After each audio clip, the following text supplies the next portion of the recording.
আজি যেহেতু সকলোৱে জানে প্ৰাণাঘাত লোকসকলৰ ওচৰত আহিছোঁ জগদুৱাৰ সোণাৰী গাঁও তিয়কত আহি তেওঁলোকৰ খবৰ ল'লোঁ।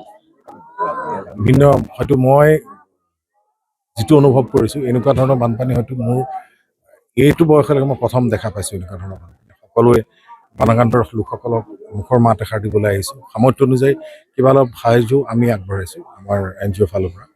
আৰু এটা বেয়া লাগিছে এই সময়ত এওঁলোকৰ ওচৰত আহি পেলাই যিহেতু মই নগাঁৱৰ কচুলুখাৰ মই গাঁৱৰ এজন সন্তান হিচাপে এই পৰিৱেশবিলাক আমিও পাইছিলোঁ, কিন্তু এনেকুৱা ধৰণৰ পৰিৱেশত মুখৰ মাত এষাৰ দিব পাৰে তেওঁলোকে ভাল পায়। যিহেতু আজি মোক লগ পাই খেলে এটাই কৈছে যে আপুনি আহিছে যে খবৰ ল'ব, তেওঁলোকে ভাল পাইছে। ময়ো মোৰ দায়িত্ব এজন শিল্পী হিচাপে তেওঁলোকৰ ওচৰত মাত এষাৰ দিয়াটো। আজি যতীন বৰা হোৱাৰ ক্ষেত্ৰত তেওঁলোকৰ এই মানুহখিনি যথেষ্ট অৰিহণা আছে, মৰম কৰিছে, স্নেহ কৰিছে। আৰু এটাই কৈছোঁ তেওঁ নৰ্মেল লাইফলৈ আহক, সকলোৱে মই ভগৱানৰ ওচৰত প্ৰাৰ্থনা কৰিছোঁ।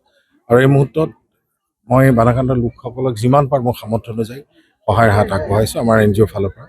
আৰু তেওঁলোকৰ ভগৱানৰ ওচৰত এটাই প্ৰাৰ্থনা যে সুস্বাস্থ্য হৈ আগুৱাই যাওক আৰু আগৰ পৰিৱেশ যাতে ঘূৰি আহে তাকে কামনা কৰিছোঁ। কোন স্থানলৈ যাব?